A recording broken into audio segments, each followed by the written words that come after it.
현대 전쟁에서는 미사일이나 유도무기 등 원거리에서 적군을 타격할 수 있는 무기들이 큰 힘을 발휘하지만 북한의 기습남침으로 발발한 한국전쟁에서는 보병 전력이 큰 힘을 발휘했습니다.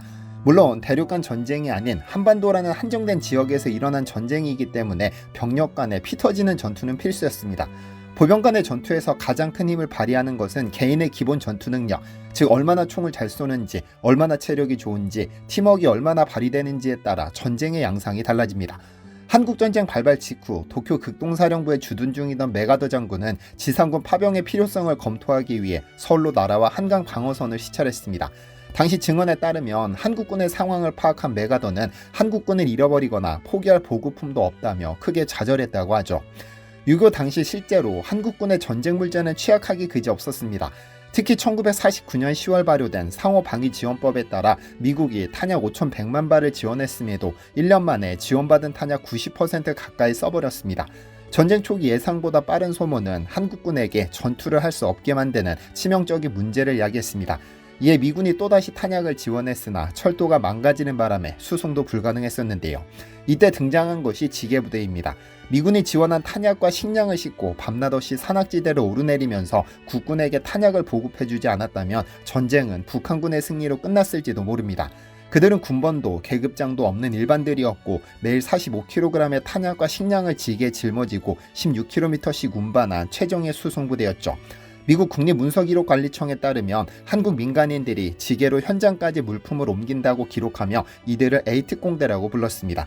어쨌든 전쟁은 3년 만에 휴전 상태로 접어들었고 직접 탄약을 생산해야 한다는 사회적인 필요성이 제기됐을 즈음 한 기업이 등장합니다. 안녕하세요, 디스멘털입니다.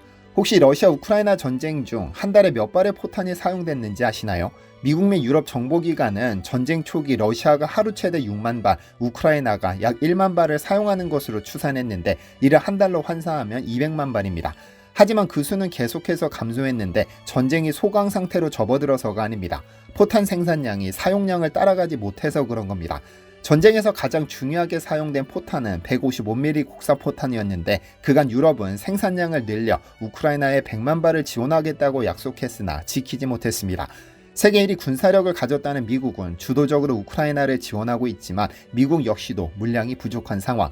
그런데 한국은 전혀 다릅니다. 한국은 북한과 휴전임을 감안해 155mm 포 운용 비중을 늘려왔고 훈련을 위해 계속해서 포탄을 소비하고 생산했습니다. 전 세계 상황과는 정반대로 155mm 포탄이 오히려 넘쳐나 엄청난 수출 실적을 달성하고 있는데요. 더구나 품귀 현상으로 포탄 가격이 올라 전쟁 이전 개당 270만 원이던 것이 전쟁 후에는 1140만 원으로 4배 이상 폭등해 포탄 생산기업 매출이 상당히 높아졌죠. 대표적으로 1968년 풍산금속공업 주식회사로 출발한 풍산이라는 기업의 실적이 대단합니다.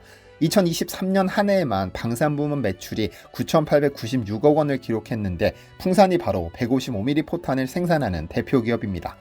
사실 풍산은 비철금속 소재 산업 분야에서 엄청난 기술력을 확보해 전 세계에서 탄탄한 입지를 구축하고 있지만 그보다 더 잘 알려진 것은 탄약 생산입니다. 최근 한국 무기가 전 세계적으로 큰 인기를 끌고 있지만 풍산이야말로 전통적인 방산명가인데요. 1973년부터 탄약 생산을 시작해 국산 탄약의 시발점이 됐는데 5.56mm 소구경 탄약부터 대공포탄, 박격포탄, 곡사포탄, 전차포탄, 무반동총탄, 한포탄, 항공탄에 이르기까지 우리나라 군대에서 사용되는 모든 종류의 총탄을 생산하고 있죠. 이 기업이 대단한 것은 탄약 원재료부터 최종 완제품까지 일괄적으로 생산할 수 있는 국내 대표 종합 탄약 제조업체라는 점. 한화 등에서도 포탄류를 생산하지만 시장 점유율은 극히 미미한 수준이고 특히 총알의 경우 풍산을 따라올 기업이 없는 것이 현실입니다. 현재는 풍산이 생산하는 방산무기를 수입하는 국가가 전 세계 60여 개에 이르고 수련 및 스포츠 경기에서 사용되는 스포츠탄은 자체 브랜드 PMC를 통해 미국으로 진출해 미국 스포츠탄 시장의 20%를 차지한 탑3 브랜드가 됐습니다. 그런데 혹시 전 세계 35억 명이 풍산 제품을 매일 사용하고 있다는 사실을 아시나요? 탄약 분야로 잘 알려진 풍산은 사실 동파이프 및 동합금 제품을 만드는 신동사업으로 출발했습니다.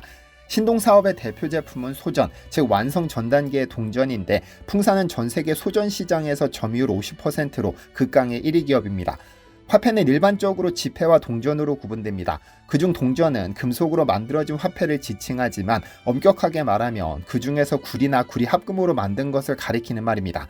암흑 금속으로 만든 화폐를 통칭하는 말은 주화였고 동전은 주화 중에서도 구리로 만든 것들만 의미하는데요. 그럼 동전은 어떻게 만들까요? 우선 중앙은행이 글자, 모양, 연도, 도안, 액면가, 발행 연도 등을 결정하면 이를 소전의 압인에 완성합니다. 그런데 전 세계 최소 70여 개 국가에서는 액면가와 그림 무늬가 압인된 완성품 동전이 아닌 동전의 직전 단계인 소전을 수입해 액면가와 그림 등을 압인에 사용하는데요. 그런데 전 세계에서 소전을 가장 많이 만들어 수출하는 기업이 풍산입니다. 전 세계 70여 개 국가에 연간 40만 톤이 넘는 소전을 수출하고 있는데 2023년 한 해에만 1,477억 원의 매출을 올렸습니다. 1970년 한국조폐공사가 풍산을 주화용 소전업체로 선정한 덕분에 1970년 이후 생산된 한국 동전들은 전부 풍산 작품입니다.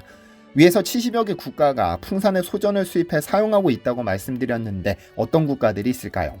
미국에는 역대 대통령들의 얼굴이 새겨진 1달러 동전이 있는데 이 역시 풍산의 작품.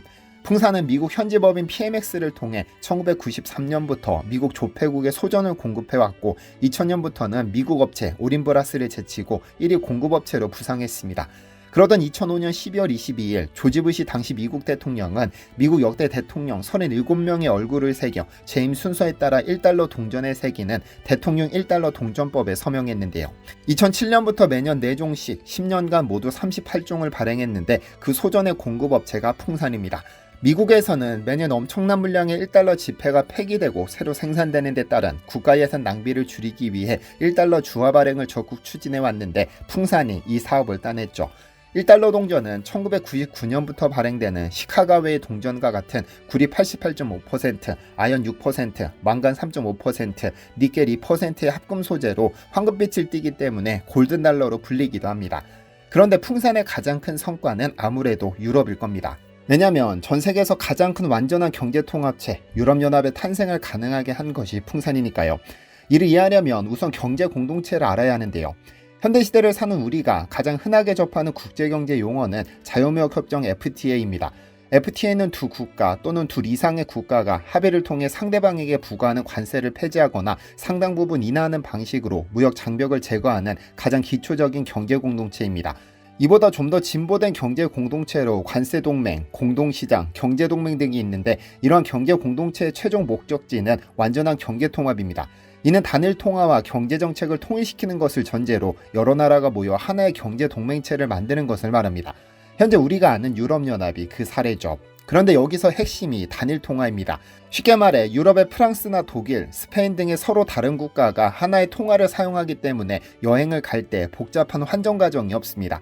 프랑스에서 독일에서, 스페인에서 이탈리아에서, 체코에서 같은 통화를 사용하니까 그 통화만 가지고 있으면 어디서든 사용할 수 있게 되죠.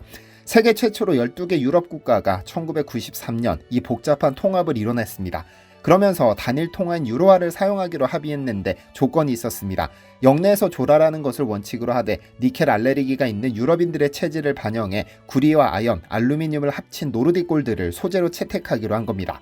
유럽연합이 탄생하자 풍산은 유로화 소전을 수출하는 것에 회사의 미래를 걸기로 했는데 왜냐하면 1999년 1월 1일부터 유로화가 탄생하면 3억 명에 달하는 유럽인들 1인당 최소 200개 유로화를 소유하게 되니 어마어마한 소전 시장이 형성됩니다. 이 시장을 잡아보기로 한 것이죠. 사실 노르딕 골드는 보통 동전보다 만들기가 까다롭습니다. 금색에 가장 가까운 황금색을 구현하기 위해 구리, 아연, 주석, 알루미늄을 정확한 비율로 배합해 제작해야 하니까요. 4개의 서로 다른 금속을 하나로 만드는 것도 어렵지만 최적의 비율을 찾지 못하면 색깔도 강도도 맞출 수 없어 쉽게 깨져버립니다. 노르딕 골드를 최초로 개발한 곳은 핀란드였습니다만 대량 생산에 실패했습니다.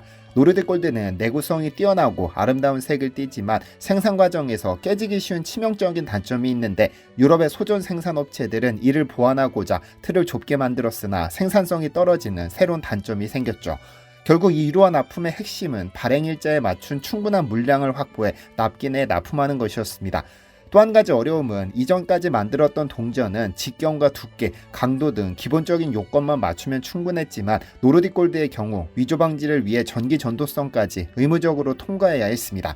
결국 풍산이 인류 최초로 절대 깨지지 않는 소전을 개발해 유로화 동전 사업을 수주했고 스페인, 프랑스, 네덜란드 등 11개 국가가 줄줄이 풍산과 계약을 체결했습니다.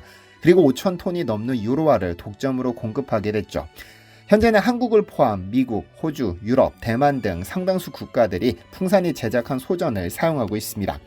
탄약 생산으로 잘 알려진 풍산은 사실 동과 동합금 소재 가공 기술을 바탕으로 세계 소전 시장 점유율 1위를 달성한 글로벌 비철금속 전문 기업입니다.